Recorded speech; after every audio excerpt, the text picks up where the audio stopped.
दोस्तों, एक बार की बात है, आचार्य चाणक्य ने घनानंद से बदला लेने और मगध के राजगद्दी पर योग्य राजा को बैठाने की प्रतिज्ञा ले ली थी। इसलिए उन्होंने उस दौरान चंद्रगुप्त मौर्य को शिक्षा नीति और युद्ध की सभी कलाओं को बताते हुए उन्हें राजा बनाने योग्य बनाया। इतना ही नहीं, चाणक्य ने जगह जगह घूमकर लोगों के बीच चंद्रगुप्त मौर्य की सेना में शामिल होने का प्रचार भी किया।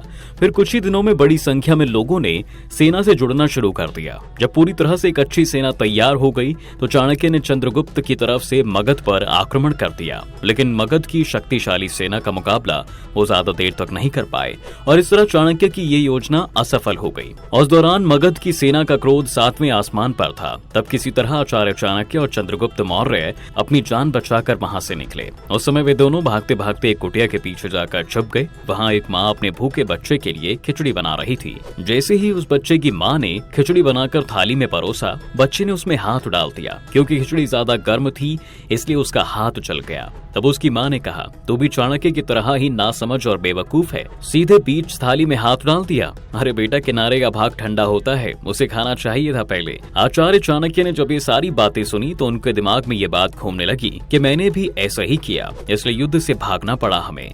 उस समय वो तुरंत उस माता के पास जाते हैं और उनके पैर छूकर इस शिक्षा के लिए उन्हें धन्यवाद देते हैं। उसके बाद वह दोबारा से एक नई नीति बनाते हैं जिसके अनुसार वो पहले मगध के बाहरी राज्यों को कमजोर करने में लग जाते हैं। उसके बाद मगध को जीतने का कार्य शुरू करते हैं। फिर देखते ही देखते कुछ ही दिनों में वे मगध को जीत भी लेते हैं। ये कहानी हमें बताती है दोस्तों कि व्यक्ति को कभी भी अपने ज्ञान पर अहंकार नहीं करना चाहिए और शिक्षा जहां से भी मिले उसे प्राप्त जरूर करना चाहिए। साथ ही किसी भी कार्य को करने से पहले सोच समझकर एक अच्छी नीति जरूर बनानी चाहिए, तभी आप किसी कार्य में सफल हो पाएंगे, वरना हमेशा आपके हाथ असफलता ही लगेगी।